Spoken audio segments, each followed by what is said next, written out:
ces ingénieurs devenus PDG de la Silicon Valley ont tous un point commun. Ils sont indiens. Ce n'est pas une coïncidence, l'Inde est la plus grande fabrique d'ingénieurs au monde. 350 000 sont formés chaque année. C'est plus que les États-Unis et l'Europe réunis. Certains de ces parcours ressemblent à des contes de fées. Padvatoli, au nord de l'Inde, est surnommé le village des ingénieurs.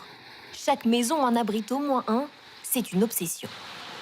Pourtant, dans ce village de tisserands, on ne gagne que 2,50 € par jour. Les ordinateurs sont rares et les familles trop pauvres pour payer des études. Alors les premiers ingénieurs de la communauté ont trouvé une solution.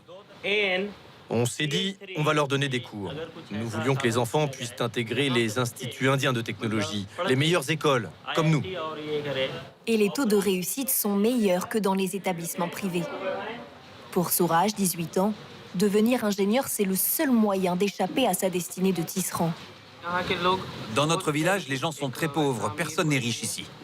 Le seul travail qu'il y a, c'est tisser des vêtements. Et ça ne nous permet pas de répondre à nos besoins. Alors pour nous, la première priorité est la sécurité de l'emploi et un bon salaire également. C'est aussi la volonté de ses parents. Je veux qu'il étudie, pour qu'il n'ait pas à travailler comme moi. Au moins, il pourra faire quelque chose qui a du sens. Les problèmes financiers auxquels nous sommes confrontés en ce moment, on les surmontera à l'avenir. En Inde, ingénieur, ce n'est pas qu'un métier bien payé, c'est un ascenseur social. C'est aussi une voie d'émancipation pour les filles. Selon la Banque mondiale, l'Inde compte 43% de femmes diplômées en sciences de l'ingénierie, contre 32% en France.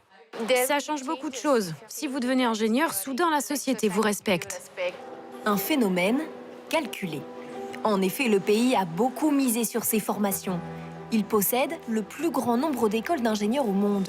Des quartiers entiers dédiés aux centres de cours particuliers. Les visages des nouveaux admis font la une des journaux. Et la tendance n'est pas prête de s'inverser. Après l'appel de la Silicon Valley, la nouvelle génération s'intéresse à la conquête du marché indien, la deuxième population mondiale. Rahul Ganju est l'exemple qui confirme la tendance. Après 12 ans passés aux États-Unis, il est à la tête du géant indien de la livraison de repas. Aujourd'hui, c'est le meilleur endroit où être si vous voulez construire quelque chose pour un large public. Il y a beaucoup de problèmes intéressants à résoudre, avec beaucoup de jeunes prêts à rester pour relever ces défis. C'est une période unique en Inde. Les ingénieurs indiens sont souvent considérés comme les sous-traitants informatiques du monde. Cette image, le sous-continent veut s'en éloigner et ne plus seulement être à la tête des grandes entreprises,